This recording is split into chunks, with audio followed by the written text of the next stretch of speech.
ലൂക്കോസിന്റെ സുവിശേഷം 10-ാം അധ്യായത്തിന്റെ 37-ാം വാക്യം നമുക്ക് വായിക്കാം. ലൂക്കോസ് 10:37.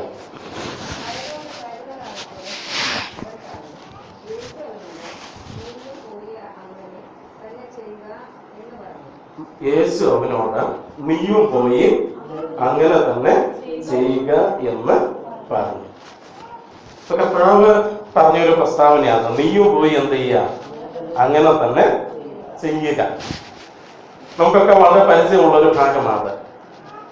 ആ 10-ാം അധ്യായത്തിന്റെ 30-ാം വാക്യം തൊട്ട് വായിക്കുമ്പോൾ 30-ാം വാക്യം തൊട്ട് 36-ാം വാക്യം വരെ നമുക്കൊക്കെ വളരെ പരിചയമുള്ള ഒരു ഉപമയാണ് കർത്താവ് പറയുന്നത്. അവിടെ എന്ത് പറയുന്നത്? 30-ാം വാക്യം തൊട്ട് ജസ്റ്റ് ഒന്ന് വായിക്കാമോ? ഒരു മനുഷ്യൻ യെരൂശലേമിൽ നിന്ന് യെരിഹോവിലേക്ക് പോകുമ്പോൾ കള്ളന്മാരുടെ കയ്യിലകപ്പെട്ടു. നമുക്കറിയാം, ഇനി ബാക്കി ഞാനങ്ങ് പറഞ്ഞുവിടാം. കള്ളന്മാരുടെ കയ്യിലകപ്പെട്ടു. അവനെ ആക്രമിച്ച് നഗ്നനാക്കി അവന്റെ കയ്യിലുള്ളതെല്ലാം പിടിച്ചു പറിച്ച് അവനെ അർത്ഥപ്രാണനായിട്ട് അവിടെ ഇട്ടേച്ചു പോയി. കുറച്ചു കഴിഞ്ഞപ്പം യാദൃശ്ചികമായിട്ട് ഒരു പുരോഹിതൻ അതില് വന്നു. ഇങ്ങനെ കിടക്കുന്ന കണ്ടിട്ട് വേറെ വഴിക്ക് പോയി. പിന്നെ കുറച്ച് കഴിഞ്ഞപ്പോ ഒരു ലേവ്യൻ വന്നു. അങ്ങനെ വന്ന സാഹചര്യമൊക്കെ നോക്കിയിട്ട് പുള്ളിയും വേറെ വഴിക്ക് പോയി. പിന്നെ ഒരു സമരക്കാരൻ വന്നു. അവനെന്ത് ചെയ്തു? ഇതൊക്കെ ശുശ്രൂഷിച്ചു. കഴുത പുറത്ത് കയറ്റി അവിടെ സത്രത്തിൽ കൊണ്ടുപോയി കാര്യങ്ങളൊക്കെ ചെയ്തിട്ട് അദ്ദേഹം പോയി. ഇത് കർത്താവ് ചോദിക്കും, ഇവരിൽ ആരാണ് ഈ മനുഷ്യന് കൂട്ടുകാരനായി തീർന്നത്? അപ്പം മറുപടി വന്നു, അവനെ സഹായിച്ചോ. കർത്താവ് പറഞ്ഞു, നീയും പോയി അതുപോലെ തന്നെ ചെയ്യാത്ത. കർത്താവ് പറഞ്ഞിട്ടുള്ള ഉപമകൾ വെച്ച് ഏറ്റവും കൂടുതൽ ദുർവ്യാഖ്യാനം ചെയ്യപ്പെട്ടിട്ടുള്ള എനിക്ക് തോന്നുന്നു ഈ ഉപമയെന്ന് തോന്നുന്നു. കാരണം ഈ ഉപമ പ്രസംഗിക്കുന്നവരാരും ഇതുവരെ ആ ഉപമയുടെ യഥാർത്ഥ അർത്ഥം എന്താണെന്ന് പ്രസംഗിക്കുന്നത് ഞാൻ കേട്ടിട്ടില്ല. ഏറ്റവും കൂടുതൽ ദുർവ്യാഖ്യാനം ചെയ്യപ്പെട്ടിട്ടുള്ള ഒരു ഉപമയാണ്. നമുക്കറിയാം, ആൾക്കാർ പ്രസംഗിക്കുന്ന നമുക്കറിയാം, യെരിഹോവിൽ നാം മനുഷ്യൻ യെരൂശലേമിൽ നിന്ന് എന്ത് ചെയ്തു? യെരിഹോവിലേക്ക് പോയി. യെരൂശലേം എന്ന് പറയുന്നത് സമാധാനത്തിന്റെ നഗരവും യെരിഹോ എന്ന് പറയുന്നത് ശപിക്കപ്പെട്ട നഗരവുമാണ്. സമാധാനത്തിന്റെ നഗരം വിട്ട് ശപിക്കപ്പെട്ട നഗരത്തിലേക്ക് പോയത് കൊണ്ടാണ് അവൻ എന്ത് ചെയ്തത്? കള്ളന്മാരാല് ആക്രമിക്കപ്പെട്ടതെന്നും പിന്നെ പുരോഹിതൻ വന്നു, പിന്നെ ലേവ്യൻ വന്നു, അവസാനം സമര്യക്കാരനായിട്ടുള്ള യേശു ആണ് സമര്യക്കാരൻ എന്ന് പറയുന്നു. എന്നിട്ട് അങ്ങനെ പറഞ്ഞിട്ട് അവന്റെ മേൽ വീഞ്ഞും എണ്ണയും ഒക്കെ പകർന്ന് മുറിവ് കെട്ടിയിട്ട് അവനെ എടുത്ത് കഴുതപ്പുറത്ത് വെച്ചു. ഇപ്പൊ പണ്ടൊരാൾ പറഞ്ഞു, ആ കഴുതയ്ക്ക് 4 കാല ഉണ്ടായിരുന്നത്, ആ 4 കാലുകൾ 4 സുവിശേഷങ്ങളെ കുറിക്കുന്നു. അപ്പൊ കേട്ടോണ്ടിരുന്നവര് പുള്ളി ചോദിച്ചു, അപ്പൊ കഴുതയുടെ വാലെന്തുവാ? മോശപ്രവൃത്തിയാണ്. അപ്പം അതങ്ങനെ പിന്നെ സത്രത്തിൽ കൊണ്ടുവന്നാക്കി. അപ്പൊ സത്രം സഭയാണ്. സത്രം സൂക്ഷിപ്പുകാരൻ പരിശുദ്ധാത്മാവാണ്. പിന്നെ 2 വെള്ളിക്കാശ് കൊടുത്തത്, ഒന്ന് പഴയ നിയമവും ഒന്ന് പുതിയ നിയമവും. അപ്പൊ പിന്നെ പ്രശ്നം വന്നു, അധികം ചെലവായ പിന്നെ വരുമ്പോ തരാമെന്ന് പറഞ്ഞത് എന്താന്നുള്ള പ്രശ്നം വന്നു. ഇങ്ങനെ ഒത്തിരി ദുർവ്യാഖ്യാനം ചെയ്യപ്പെട്ടിട്ടുള്ള ഒരു ഉപമയാണ് ഈ ഉപമ എന്ന് പറയുന്നത്. വാസ്തവത്തിൽ എന്തുവാ കർത്താവ് ഈ ഉപമയിലൂടെ പഠിപ്പിക്കുന്നത്? ഞാൻ ഇന്ന് പകൽ പെട്ടെന്ന് ആ ഭാഗം ഒന്ന് ചിന്തിച്ച് അവസാനിപ്പിക്കാനായിട്ട് ആഗ്രഹിക്കുകയാണ്. അത് നമുക്ക് മനസ്സിലാകണമെന്നുണ്ടെങ്കിൽ കർത്താവ് ഈ ഉപമ വെറുതെ ഒരു രസത്തിന് പറഞ്ഞതല്ല. കർത്താവ് ഈ ഉപമ പറഞ്ഞതിന്റെ പുറകിൽ അതിന്റെ ഒരു പശ്ചാത്തലമുണ്ട്. കർത്താവ് ഒരു പ്രത്യേക സാഹചര്യത്തിലാണ് ഈ ഉപമ പറഞ്ഞിരിക്കുന്നത്. എന്താണ് ആ സാഹചര്യം? നമുക്ക് പെട്ടെന്ന് നോക്കാം. അതിന്റെ 25-ാം വാക്യം തൊട്ട് വായിക്കുമ്പോൾ ആ സാഹചര്യം നമുക്ക് കാണാം. ഒന്ന് വായിക്കാമോ? അപ്പം യേശു ഇങ്ങനെ സംസാരിച്ചുകൊണ്ടിരിക്കുന്നതിന്റെ ഇടയ്ക്ക് ഒരു ന്യായശാസ്ത്രി എന്ന് വെച്ചാല് ന്യായപ്രമാണമൊക്കെ നന്നായിട്ട് അറിയാവുന്ന ഒരു മനുഷ്യൻ, പഠിപ്പിക്കുന്ന മനുഷ്യൻ, അവൻ എഴുന്നേറ്റ് യേശുവിനോട് ചോദ്യം ചോദിച്ചു. ഈ പഠിപ്പിക്കുന്നവര് ചോദിക്കുമ്പം അതിനൊരു പ്രശ്നമുണ്ട്. എന്നറിയാവോ? കുടുക്ക് ചോദ്യമായിരിക്കും. പഠിപ്പിക്കുന്നവര് ചോദിക്കുമ്പോ പഠിക്കുന്നവര് ചോദിക്കുമ്പോ അവിടെ സംശയമായിരിക്കും എന്ത് ചെയ്യുന്നത്? ചോദിക്കുന്നത്. പഠിപ്പിക്കുന്നവനൊരു ചോദ്യം ചോദിച്ചാൽ അതെന്തായിരിക്കും? കുടുക്ക് ചോദ്യമായിരിക്കും. അങ്ങനെ ഇവിടെ ചോദിച്ചത്, ഈ പഠിപ്പിക്കുന്ന പുള്ളിക്കാരൻ യേശുവിന്റെ അടുത്തൊരു ചോദ്യം ചോദിച്ചു. എന്താ ചോദിച്ചോ? നിത്യജീവൻ അവകാശിയായി തീരാൻ പരീക്ഷിച്ചാ ചോദിച്ചത്. ഈ ചോദ്യത്തിനകത്ത് രസം എന്താണെന്ന് ചോദിച്ചാൽ ഇവൻ ചോദിക്കുന്നത് നിത്യജീവൻ അവകാശിയാകാൻ ഞാൻ എന്ത്? ഇവിടുത്തെ പ്രശ്നം പിന്നെ ഇവനെന്തോ ഈ പഠിപ്പിക്കുന്നത് എന്തോ? ഇവനാരാ? പഠിപ്പിക്കുന്നവനാ. അപ്പം അവൻ അറിയത്തില്ല, പിന്നെ അവനെന്തോ ഈ പഠിപ്പിക്കുന്നേ?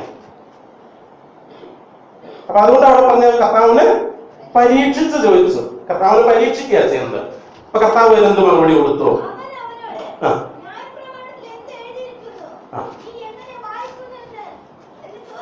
അപ്പൊ കർത്താവ് തിരിച്ച് അങ്ങോട്ടൊരു ചോദ്യം ചോദിച്ചു. ന്യായപ്രമാണത്തിൽ എന്താണ് എഴുതിയിരിക്കുന്നത്? നീ എന്താണ്? ഞാനാണ് ഒരു ചോദ്യം കൂടെ ചോദിച്ചാല് നീ എന്തോ പഠിപ്പിക്കുന്നതെന്നോട് ചോദിച്ചാല്. കർത്താവായതുകൊണ്ട് മാന്യനായതുകൊണ്ട് അത് ചോദിച്ചില്ല. എന്ത് എഴുതിയിരിക്കുന്നു, നീ എന്ത് വായിക്കുന്നു എന്ന് ചോദിച്ചു. അപ്പൊ ഈ പുള്ളിക്ക് അറിയാൻ മേലായിട്ടൊന്നുമല്ല.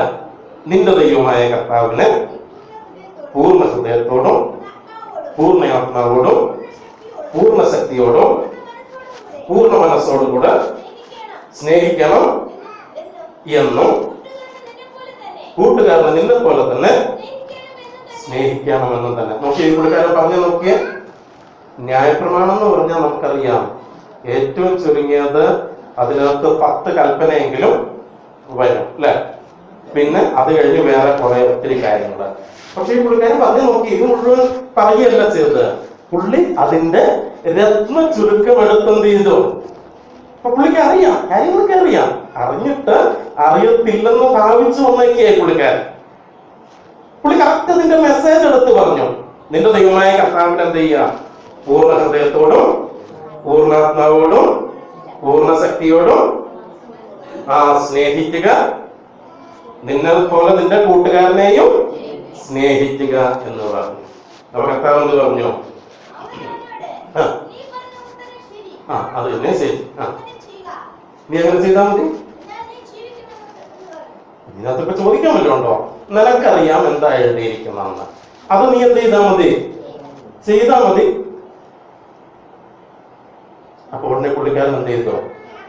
അടുത്ത വാക്യം. അപ്പൊ പുള്ളിക്കാരൻ തന്നെത്താൻ നീതീകരിപ്പാൻ ഇച്ഛിച്ചിട്ട് അടുത്ത ചോദ്യം ചോദിച്ചു. എന്റെ കൂട്ടുകാരൻ ആര്?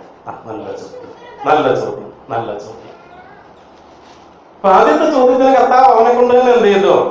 മറുപടി പറയിച്ചിട്ട് പറഞ്ഞു, നിനക്കറിയാമല്ലോ, നീ നിനക്കറിയാവുന്നതുപോലെ നീ എന്ത് ചെയ്താൽ മതി? ചെയ്താൽ മതി. ഈ നമുക്കും പലപ്പോഴും പറ്റുന്ന കാര്യം എന്താണെന്ന് വെച്ച് കഴിഞ്ഞാല് ഈ നമുക്കറിയാത്ത കാര്യങ്ങളെ കുറിച്ചാണ് നമുക്ക് ഭയങ്കര ടെൻഷൻ. അറിയാവുന്ന കാര്യങ്ങളോ അതേക്കുറിച്ച് നമുക്ക് എന്തില്ല, ടെൻഷൻ ഇല്ല. അറിയാത്ത കാര്യങ്ങളെ കുറിച്ച് ടെൻഷൻ. അറിയുന്നതിനനുസരിച്ച് ജീവിക്കുക എന്നുള്ളത് നമുക്ക് വലിയ പ്രശ്നമൊന്നും, അല്ലെങ്കിൽ അത് നമ്മളെ അത് ചിന്തിപ്പിക്കുന്നേ ഇല്ല. അങ്ങനെ ഒരു വിഷയമേ നമുക്കില്ല. നമ്മുടെ വിഷയം മുഴുവൻ എന്തുവാ? അറിയാത്ത കാര്യങ്ങളെ കുറിച്ച്. അറിയാവുന്ന കാര്യങ്ങളനുസരിച്ച് ജീവിക്കുന്നുണ്ടോ?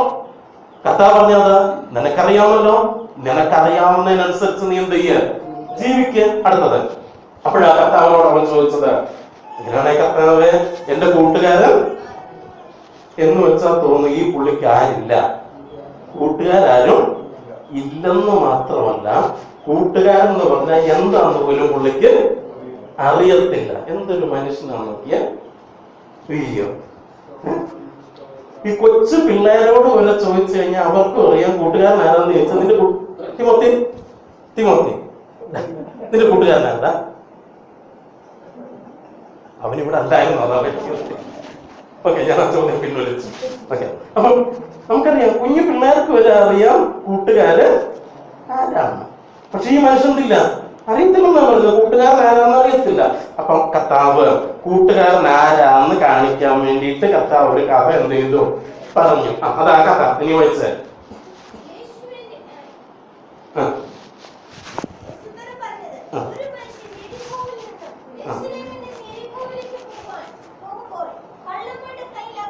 ഒരു മനുഷ്യൻ യെരൂശലേമിൽ എരീഹോവിലേക്ക് പോകുമ്പോൾ കള്ളന്മാരുടെ കയ്യിൽ അകപ്പെട്ടു. അവർ അവനെ വസ്ത്രമഴിച്ചു, മുറിവേൽപ്പിച്ചു, അർദ്ധപ്രാണനായി വിട്ടച്ചു പോയി. ആ വഴിയായി യദൃച്ഛയാ ഒരു പുരോഹിതൻ വന്നു. ബൈ ചാൻസ് എന്ന് വെച്ച് കഴിഞ്ഞാൽ പുള്ളി ആ വഴിക്ക് വരേണ്ടതല്ല, എന്തോ നിർഭാഗ്യവശാൽ പുള്ളിക്കാരൻ എന്ത് ചെയ്തു? ആ വഴിക്ക് വന്നു കഴിഞ്ഞപ്പോൾ അവനെ കണ്ടിട്ട് അവൻ എന്ത് ചെയ്തു? മാറി കടന്നുപോയി. വേറെ വഴിക്കൂടെ പോയെന്ന്, അല്ലെങ്കിൽ മറ്റേ സൈഡിൽ കൂടെ പുള്ളിക്കാരൻ എന്ത് ചെയ്തു? നമ്മളൊക്കെ ഈ റോട്ടിൽ കൂടെ പോകുമ്പോൾ വല്ല പട്ടിയോ പൂച്ചയോ വല്ലതൊക്കെ വണ്ടി ഇടിച്ച് ചത്ത് കിടക്കുന്ന കണ്ടു കഴിഞ്ഞാൽ നമ്മൾ ചെയ്യത്തില്ലേ? എന്തോ ചെയ്യുന്നത്? ഈ സൈഡിലാണ് കിടക്കുന്നതെങ്കിൽ കുടയൊക്കെ അങ്ങോട്ട് ചെരിച്ച് പിടിച്ച് ഇങ്ങോട്ട് നോക്കി മറ്റേ സൈഡിൽ കൂടെ ഇങ്ങനെ പോകും. അതുപോലെ ഈ പുരോഹിതൻ എന്ത് ചെയ്തു? പോയി, മറ്റേ സൈഡിൽ കൂടെ പോയി. അത് കഴിഞ്ഞ് അത് കഴിഞ്ഞപ്പോഴേക്കും ഒരു ലേവ്യൻ ആ സ്ഥലത്തെത്തി. അവനെ കണ്ടിട്ട് ലേവ്യനും മാറി കടന്നുപോയി. അപ്പം ആദ്യം വന്നത് ഒരാള് പുരോഹിതൻ. പുരോഹിതൻ എന്ന് പറഞ്ഞു കഴിഞ്ഞാൽ ദൈവത്തിന്റെ വേണ്ടപ്പെട്ട ആളാ. നമ്മുടെയൊക്കെ ഭാഷയിൽ പറഞ്ഞ ദൈവം പുള്ളിക്കാരന്റെ പോക്കറ്റിലാണ് കിടക്കുന്നത്. ദൈവം പുള്ളിയുടെ പോക്കറ്റിലാണ്. കാരണം ജനത്തിന് എന്തെങ്കിലും ആവശ്യം ഉണ്ടെങ്കിൽ ജനം ആരടുത്ത് വന്നിട്ടാ പറയുന്നത്? പുരോഹിതനോടാ പറയുന്നത്. പിന്നെ പുരോഹിതൻ ആരോട് പറയുന്നത്? ദൈവത്തോട് പറയുന്നത്. അപ്പൊ ദൈവം പുള്ളിയുടെ പോക്കറ്റില. ഈ മനുഷ്യൻ ആദ്യം പോയത്. പിന്നെ രണ്ടാമത്തെ പുള്ളി ലേവ്യന. അങ്ങേരാണെങ്കിൽ പുള്ളിയും ദൈവവുമായിട്ടും വലിയ അടുപ്പമൊക്കെ ഉള്ള ആളാണ്. കാരണം ആലയത്തിലെ കാര്യങ്ങളും ആലയത്തിന്റെ പരിപാടികളും എല്ലാ കാര്യങ്ങളും ആരുടെ ഉത്തരവാദിത്തമാണ്? ലേവ്യന്റെ ഉത്തരവാദിത്തം. അപ്പൊ ദൈവത്തോട് വളരെ ബന്ധമുണ്ടെന്ന് ജനങ്ങളൊക്കെ വിചാരിക്കുന്ന, അല്ലെങ്കിൽ ജനങ്ങളുടെയൊക്കെ മുമ്പിൽ ദൈവത്തോട് വളരെ ബന്ധമുണ്ടെന്നുള്ള ഒരു പ്രതിച്ഛായുള്ള രണ്ടുപേരെ ആദ്യം വന്നത്. ബന്ധമുണ്ടോ എന്നുള്ളത് വേറെ വിഷയം. പക്ഷെ പുറത്ത് നോക്കുമ്പം ഇവരുടെ പ്രതിച്ഛായ എന്ന് പറയുന്നത് ഇവര് ദൈവത്തോട് ഭയങ്കര അടുത്ത ആൾക്കാരാ. നമ്മളെയൊക്കെ ഈ നാട്ടുകാർ കാണുന്നത് പോലെ അല്ലെ? നമ്മളെയൊക്കെ നാട്ടുകാരെങ്ങനെയാ കാണുന്നത്? അയ്യോ, അവര് പ്രാർത്ഥിക്കുന്ന ആൾക്കാരാ, പ്രാർത്ഥനക്കാരാ. അവര് പ്രാർത്ഥിച്ചു കഴിഞ്ഞാൽ എന്തുണ്ടാവും? എന്തും നടക്കും അല്ലെ? അതുകൊണ്ടാണ് ആൾക്കാർ നമ്മുടെ അടുത്ത് ഒന്ന് പ്രാർത്ഥിക്കാനായിട്ട് പറയുന്നത്. ദൈവത്തിന്റെ ഏറ്റവും അടുത്ത് നിൽക്കുന്ന ആൾക്കാരെന്ന സമൂഹം നമ്മളെയൊക്കെ കാണുന്നത്. നമ്മളന്ന് സമൂഹത്തിൽ ഭാവിക്കുന്നതും അങ്ങനെ തന്നെയാണ്. നമ്മളാണ് ദൈവത്തിന്റെ ഏറ്റവും അടുത്ത ആൾക്കാരെന്ന നമ്മൾ ഭാവിക്കുകയും ചെയ്യുന്നത്. ഇതുപോലുള്ള ഈ രണ്ട് വ്യക്തികൾ, ഈ മനുഷ്യൻ അവിടെ കിടക്കുന്നത് കണ്ടപ്പോ അവനെ നോക്കിയിട്ട് അവനെ സഹായിക്കാനായിട്ട്, അവനെ ശുശ്രൂഷിക്കാനായിട്ട് തയ്യാറാകാതെ അവര് വേറെ വഴിക്കൂടെ കടന്നുപോയി, മറ്റേ സൈഡിൽ കൂടെ കടന്നുപോയി. അങ്ങനെ ഇരിക്കുമ്പോ മൂന്നാമത് ഒരു സമര്യക്കാരൻ വഴിപോകയിൽ അവന്റെ അടുക്കലെത്തി. അവനെ കണ്ടിട്ട് മനസ്സലിഞ്ഞു. ഒന്ന് ഒരു സമര്യക്കാരൻ.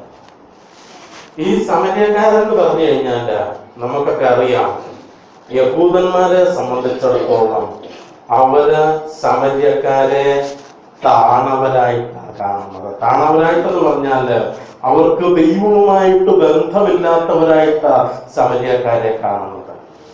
ഒരു പുരോഹിതനോട് ചോദിക്കുക, സമര്യക്കാരൻ എങ്ങനെയുള്ളവനാന്ന് ചോദിച്ചു കഴിഞ്ഞാൽ അവൻ നരകത്തിൽ പോകാനുള്ളവനെന്ന് പറയുന്നത്.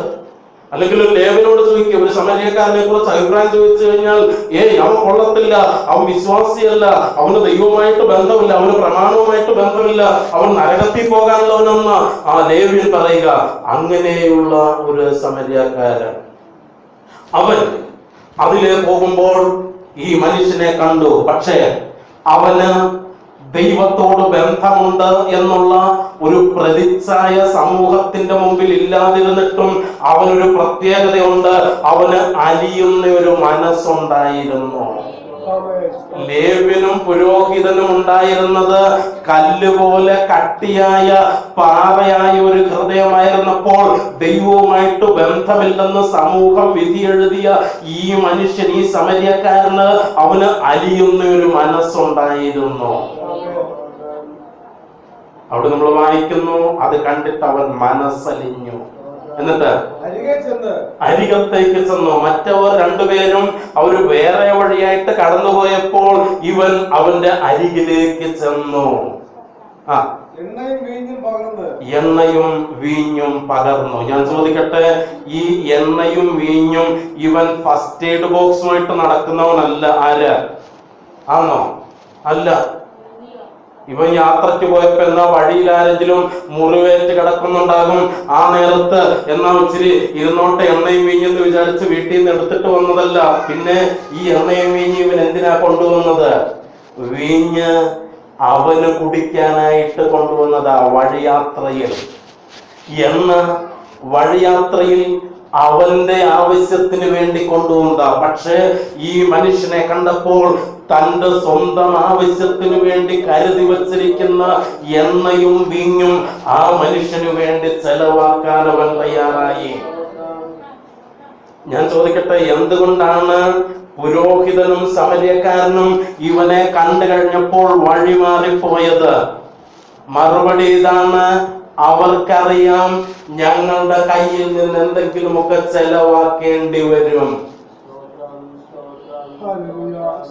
ഞങ്ങളുടെ ആവശ്യത്തിന്, ഞങ്ങളുടെ സുഖസൗകര്യത്തിന്, ഞങ്ങളുടെ ജീവിതത്തിന്, ഞങ്ങൾക്ക് പലതും ഉണ്ടാക്കാനായിട്ട് ഞങ്ങൾ സൂക്ഷിച്ചു വച്ചിരിക്കുന്ന ചിലതൊക്കെ ഇത് കണ്ണു തുറന്ന് കണ്ടു കഴിഞ്ഞാൽ ചെലവാക്കേണ്ടി വരും.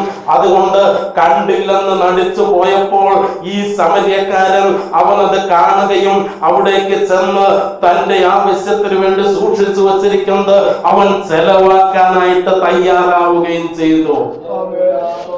സമൂഹത്തിൽ ദൈവത്തിന്റെ സ്വന്തം ആളുകളെന്നും ദൈവവുമായിട്ട് വലിയ ബന്ധമുണ്ടെന്നും പ്രതിച്ഛായുള്ള ആ രണ്ട് വ്യക്തികൾ ഒരു മനുഷ്യനെ സഹായിക്കാനായിട്ട്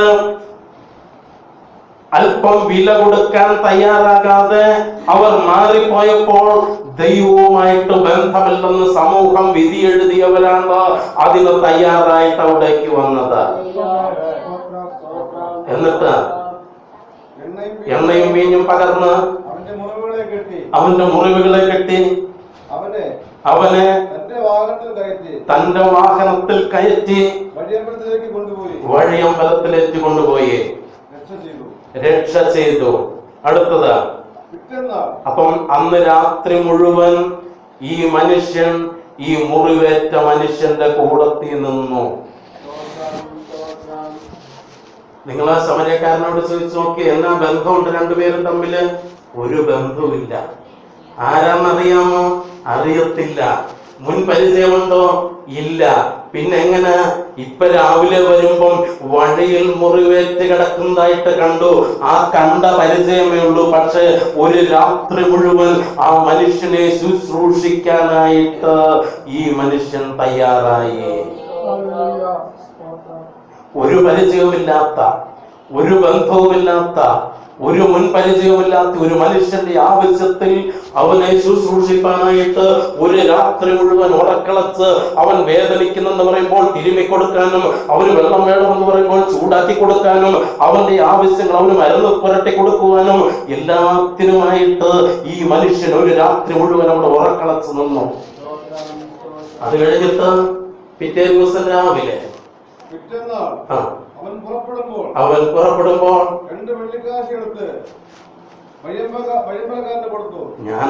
ഞാനിങ്ങനെ ചിന്തിക്കുക, ഞാനായിരുന്നെങ്കിൽ ഞാൻ ചിന്തിച്ചാണ്, എന്താണേലും ഇത്രയും കാര്യങ്ങളൊക്കെ ഞാൻ ചെയ്തല്ലോ, ഒരു രാത്രി മുഴുവൻ ഓർക്കളച്ച് ഞാൻ നിൽക്കുകയും ചെയ്തല്ലോ, എന്റെ ഉത്തരവാദിത്വം തീർന്നു, ഇനി വേറെ ആരെങ്കിലും ഒക്കെ നോക്കിക്കോട്ടെ എന്ന് ഞാൻ വിചാരിക്കുമായിരുന്നു. പക്ഷെ ഈ സമരക്കാരൻ അങ്ങനെ വിചാരിച്ചില്ല. അവൻ രാവിലെ എഴുന്നേറ്റ് പോകുമ്പോൾ 2 വെള്ളിക്കാശെടുത്ത് സത്രമുടമറ്റി കൊടുത്തിട്ട് അവനോട് പറയുക, എന്ന് പറയുന്നത് ഇവനെ രക്ഷ ചെയ്യണം. അധികം ഇനി എന്തെങ്കിലും ചെലവിട്ടാൽ ഞാൻ മടങ്ങി വരുമ്പോ ഇവിടെ കയറി വെച്ച് പുറത്തുള്ളൂ. ഞാൻ മടങ്ങി വരുമ്പോ ഇവിടെ കയറി വെച്ച് പുറത്തുള്ളൂ. എന്തിനാ കയറുന്നേ? എനിക്കൊരു പരിചയമില്ലാത്ത ഒരു മനുഷ്യനെ ഞാൻ ഇവിടെ കൊണ്ടുവന്നാക്കിയിട്ടുണ്ട്. അവൻ ആവശ്യത്തിലിരിക്കുന്ന മനുഷ്യനാണ്.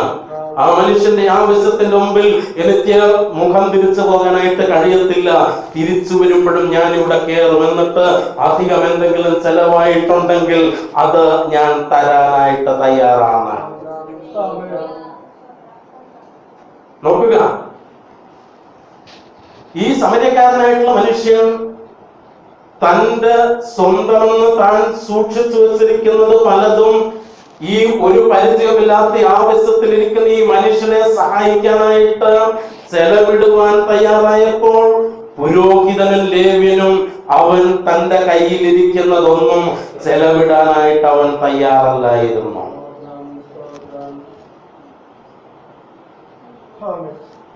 ഇന്നത്തെ സഭകളിലും ഇന്നത്തെ സമൂഹത്തിലും നമ്മൾ ഒരു പരിധിവരെയെങ്കിലും കാണുന്നത് ഇതൊക്കെ തന്നെയല്ലേ പ്രിയപ്പെട്ടവരെ? നമുക്ക് പുറത്ത് ദൈവത്തോട് ബന്ധമുണ്ടെന്ന് നാം കാണിക്കുന്നു, നാം അഭിനയിക്കുന്നു. അങ്ങനെ ഒരു പ്രതിച്ഛായ നമുക്ക് സമൂഹത്തിലുണ്ട്. എന്നാൽ ആവശ്യത്തിലിരിക്കുന്ന ഒരു മനുഷ്യന്റെ ആവശ്യം മനസ്സിലാക്കുവാനും അവനെ സഹായിക്കുവാനുമായിട്ട് എന്ത് വില കൊടുക്കുവാൻ നാം തയ്യാറാകുന്നുണ്ട് എന്ന് ഇന്ന് പകൽക്കാലം നാം ചിന്തിച്ചേ മതിയാകുകയുള്ളൂ. നമ്മളൊക്കെ പലപ്പോഴും പ്രാർത്ഥിക്കുന്ന ഒരു കാര്യമുണ്ട്. ആദിമ നൂറ്റാണ്ടിലെ പോലെ, ഒന്നാം നൂറ്റാണ്ടിലെ പോലെ ഉള്ള ഒരു സഭയും ഒരു സഭാ വളർച്ചയും നാം സ്വപ്നം കാണുകയും അതിനുവേണ്ടി പ്രാർത്ഥിക്കുകയും അതിനുവേണ്ടി ആലോചിക്കുകയും ഒക്കെ ചെയ്യുമ്പോൾ ഇന്ന് പകൽക്കാലം നാം ഒന്ന് ചിന്തിക്കണം, എന്തായിരുന്നു ഒന്നാം നൂറ്റാണ്ടിലെ സഭയും നമ്മളുടെ സഭയുമായിട്ടുള്ള വ്യത്യാസം? ഇന്ന് പലപ്പോഴും നമ്മോട് ഒരുമിച്ചിരുന്ന് ആരാധിക്കുന്നവരുടെ പോലും ശരിയായിട്ടുള്ള അവസ്ഥ എന്താണെന്ന് നമുക്കറിയാമോ പ്രിയമുള്ളവരെ?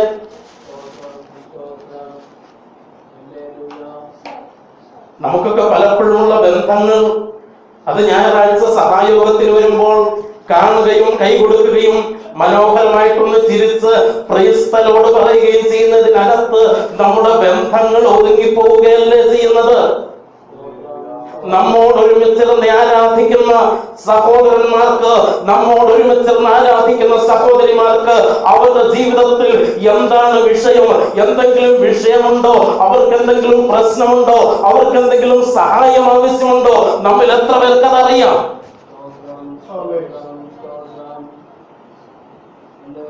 എന്താ കാരണമെന്നറിയാമോ? നമ്മളൊക്കെ ഇന്ന് സെറ്റിൽഡ് ആയിപ്പോയി. നമുക്കൊക്കെ നമ്മുടേതായിട്ടുള്ള എല്ലാ കാര്യങ്ങളും ഉണ്ട്.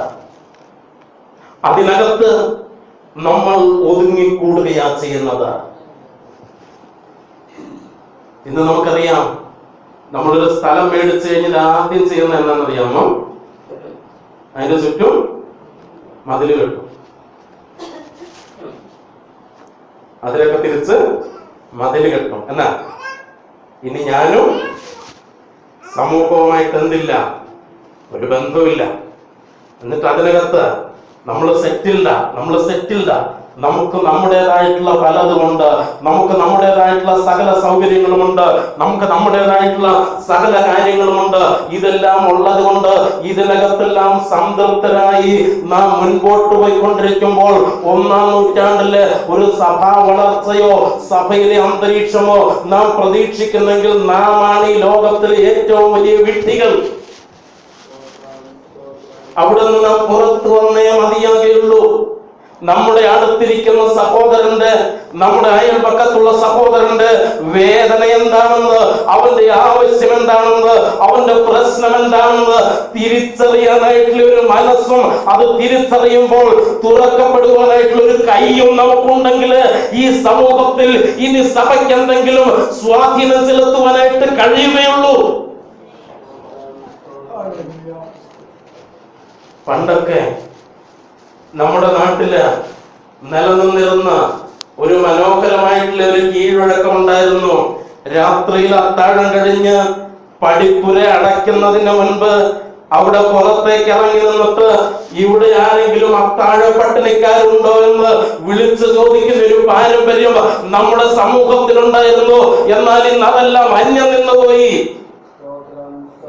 ഇന്ന് ഞാനും എന്റെ ഭാര്യയും എന്റെ കുഞ്ഞുങ്ങളും അത്താഴം വയറ് നിറച്ച് കഴിച്ചു കഴിഞ്ഞാൽ പിന്നെ മറ്റുള്ളവർ അത്താഴം കഴിച്ചോ ഇല്ലയോ എന്നുള്ളത് നമുക്കൊരു വിഷയമല്ലാതായി മാറി.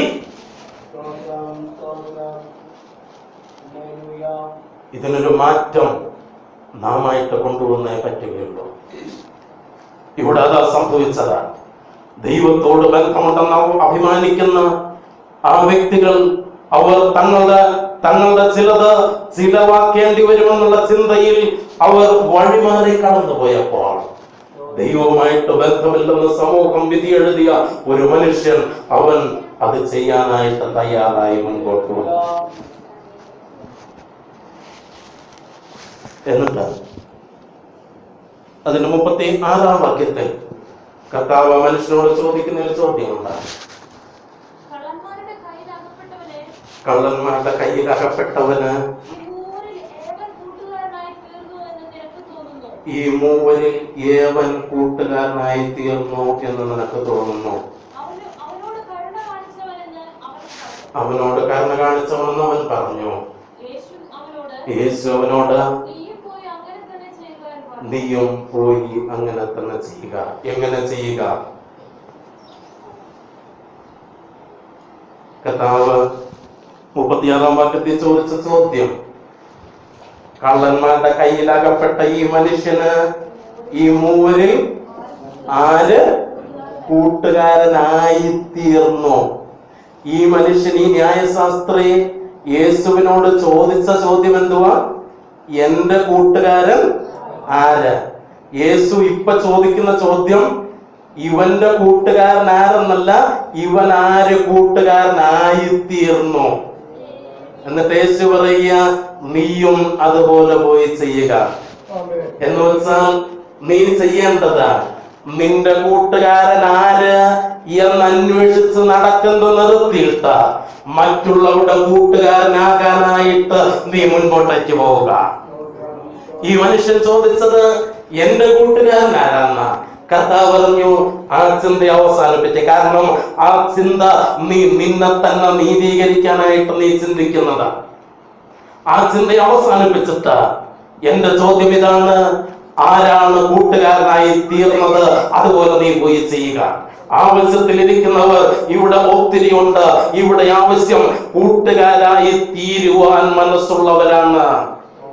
കർത്താവ് പറഞ്ഞത് എന്റെ കൂട്ടുകാരൻ ആര് എന്ന് അന്വേഷിക്കുന്നതിന് പകരം മറ്റുള്ളവർക്ക് കൂട്ടുകാരനാകാനായിട്ട് നീ ശ്രമിക്കുക. ഇന്ന് പലപ്പോഴും നമ്മളും നമ്മുടെ കൂട്ടുകാരാരാന്നാ ചിന്തിച്ചുകൊണ്ടിരിക്കുന്നത്.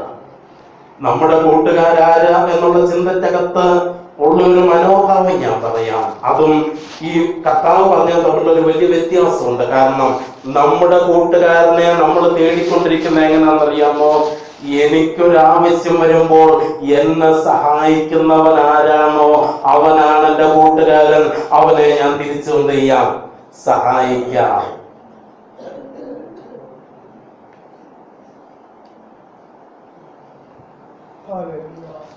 എനിക്കൊരാവശ്യം വന്നപ്പോ സഹായിച്ചില്ലേ, പിന്നെ ഞാൻ എന്തിനാ അവനെ സഹായിക്കാനായിട്ട് പോകുന്നത്? കർത്താവ് പറഞ്ഞു, നിന്നെ ആര് സഹായിക്കുന്നു, നിന്നെ ആര് സ്നേഹിക്കുന്നു, നിന്റെ കൂട്ടുകാരനായിട്ട് ആരുണ്ട് എന്നുള്ള ചിന്ത അവസാനിപ്പിച്ചിട്ടാണ് നിനക്കാരുടെ കൂട്ടുകാരനായിരിക്കാനായിട്ട് പറ്റും എന്ന് ചിന്തിക്കുക. നിനക്കെങ്ങനെ മറ്റുള്ളവരുടെ കൂട്ടുകാരായിരിക്കാം എന്നുള്ളത് ചിന്തിക്കുക. നീയും പോയി അതുപോലെ ചെയ്യുക. പ്രിയമുള്ളവരെ, ദൈവത്തിന്റെ വചനത്തിൽ യാക്കോബ് ലേഖനം എഴുതിയപ്പോൾ താൻ ഇങ്ങനെ ചോദിച്ചു, നിങ്ങൾ ആരെങ്കിലും സഹോദരന് അഹോവൃത്തിക്ക് വകയില്ലാത്തവനായിട്ട് കണ്ടിട്ട് അവന് വേണ്ടത് ചെയ്തു കൊടുത്തില്ലെങ്കിൽ നിങ്ങളിൽ ദൈവസ്നേഹം വസിക്കുന്നു എന്ന് എങ്ങനെ പറയാനായിട്ട് കഴിയും?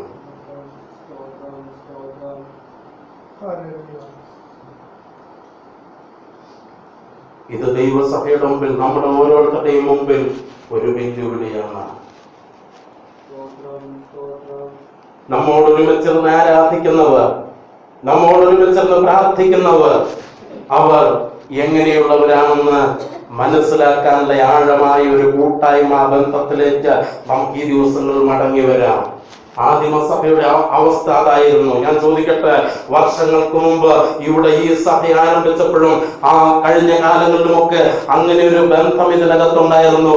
ഇന്നുണ്ടോ എന്ന് എനിക്കറിയത്തില്ല, കാരണം ഞാൻ വല്ലപ്പോഴും ഇവിടെ വന്നു പോകുന്നയാളായതുകൊണ്ട്. എന്നാൽ ഞാൻ ആ ചോദ്യത്തിന്റെ മറുപടി തീരുമാനിക്കാനായിട്ട് ഞാൻ നിങ്ങൾക്ക് വിട്ടുതരികയാണ്. ഇന്ന് അങ്ങനെയുള്ള ഒരു ബന്ധം നമ്മുടെ ഇടയ്ക്കുണ്ടോ? ഇല്ലെങ്കിൽ അതിലേക്ക് മടങ്ങി വരാനായിട്ട് ദൈവം ആഗ്രഹിക്കുന്നു. അതിലേക്ക് മടങ്ങി വരാനായിട്ട് ദൈവം നമ്മെ കുറിച്ച് ആഗ്രഹിക്കുന്നു. പുറമേയുള്ള പ്രകടനങ്ങൾക്കപ്പുറത്ത് ആ ഒരു ആഴമായ ബന്ധത്തിലേക്ക് ദൈവസഭ, ദൈവമക്കൾ മടങ്ങി വരാനായിട്ട് ദൈവം ആഗ്രഹിക്കുന്നു. നമ്മോട് ഒരുമിച്ചിരുന്ന് ആരാധിക്കുന്ന, നമ്മോട് ഒരുമിച്ചിരുന്ന് പ്രാർത്ഥിക്കുന്ന നമ്മുടെ കൂട്ടു സഹോദരിയുടെ ആ പ്രശ്നം എന്താണെന്ന്, വിഷയം എന്താണെന്ന് മനസ്സിലാക്കുവാനും അതിനകത്ത് ക്രിയാത്മകമായിട്ട് ഇടപെടാനും എനിക്കും നിങ്ങൾക്കും കഴിയാത്തിടത്തോളം കാലം നമ്മുടെ സഭയ്ക്കകത്ത് ഈ പ്രമാണം അത് നിറവേറ്റപ്പെടുന്നില്ല. എന്നാൽ ഈ ദിവസങ്ങളിൽ അതിനായിട്ട് നമുക്ക് മുൻപോട്ടേക്ക് വരാം. ഇരമ്യാവിനെ പോലെ നമുക്കും ദൈവസന്ധ്യ പ്രാർത്ഥിക്കാം. കർത്താവേ, പണ്ടത്തെ പോലൊരു നല്ല കാലം ഞങ്ങൾക്ക് മടക്കി നൽകണമേ എന്ന. ഹല്ലേലൂയ. പണ്ടത്തെ പോലൊരു നല്ല കാലം, പണ്ടത്തെ പോലൊരു നല്ല കാലം, പണ്ടത്തെ പോലൊരു നല്ല കാലം ഞങ്ങൾക്ക് മടക്കി നൽകണമേ എന്ന് നമുക്ക് ദൈവത്തോട് പ്രാർത്ഥിക്കാം. അതിനായി നമുക്ക് എഴുന്നേൽക്കാം. ഇനിയും നിന്ന പാത്രമായിരിക്കാതിരിക്കേണ്ടതിന് നമുക്ക് ഒരുമിച്ച് എഴുന്നേറ്റ് പണിയാം. ഹല്ലേലൂയ. കർത്താവോട് പറഞ്ഞു, നീയും പോയി അങ്ങനെ തന്നെ ചെയ്യുക. അതിന് നാം വില കൊടുക്കേണ്ടി വരും. കർത്താവ് നമ്മെ വിളിച്ചിരിക്കുന്നത് ലോകത്തിന്റെ വെളിച്ചമായും ഭൂമിയുടെ ഉപ്പായും തീരേണ്ടതിനാണ്.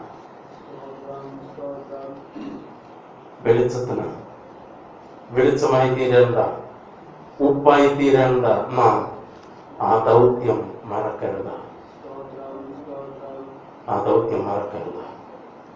അതാ കർത്താവ് ഭൂമിയിലൂടെ പ്രകടിപ്പിക്കുന്നത്. നിന്റെ കൂട്ടുകാരൻ ആരെന്നുള്ള ചിന്ത നിർത്തിയിട്ടാണ് നിനക്കാരുടെ കൂട്ടുകാരനായിരിക്കാം എന്ന് ചിന്തിക്കും.